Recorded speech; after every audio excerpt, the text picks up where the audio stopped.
বিশ্ব ফুটবলের অন্যতম সেরা তারকা লিওনেল মেসির অনবদ্য পারফরম্যান্সে রোমাঞ্চকর জয় তুলে নিয়ে সেমিফাইনালে জায়গা করে নিয়েছে আর্জেন্টিনা। দলের এই জয়ে বিশ্বজুড়ে সমর্থকদের মতো উচ্ছ্বাস প্রকাশ করেছেন দেশের শোবিজ অঙ্গনের তারকারাও। তাদেরই একজন জনপ্রিয় চিত্রনায়িকা পূর্ণিমা। প্রিয় দলের দারুণ জয়ের পর সামাজিক যোগাযোগ মাধ্যমে আবেগঘন একটি পোস্ট করে আর্জেন্টিনা ও লিওনেল মেসির প্রশংসায় ভাসেন তিনি।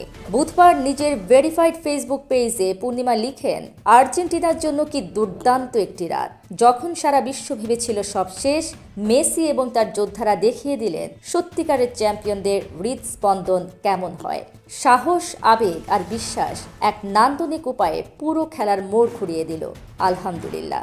পোস্টটি প্রকাশের পরপরই তা ভক্তদের মধ্যে ব্যাপক সাড়া ফেলে। মন্তব্যের ঘরে অসংখ্য সমর্থক পূর্ণিমার সঙ্গে একাত্মতা প্রকাশ করে আর্জেন্টিনা দলের প্রতি শুভকামনা জানান। অনেকেই মেসির নেতৃত্ব, দলের লড়াকু মানসিকতা এবং নাটকীয় প্রত্যাবর্তনের প্রশংসাও করেন।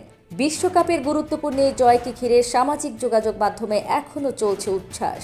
আর সেই আনন্দের সামিল হয়ে পূর্ণিমার এই বার্তাও আর্জেন্টিনা সমর্থকদের মধ্যে আলোচনার বিষয় হয়ে উঠেছে।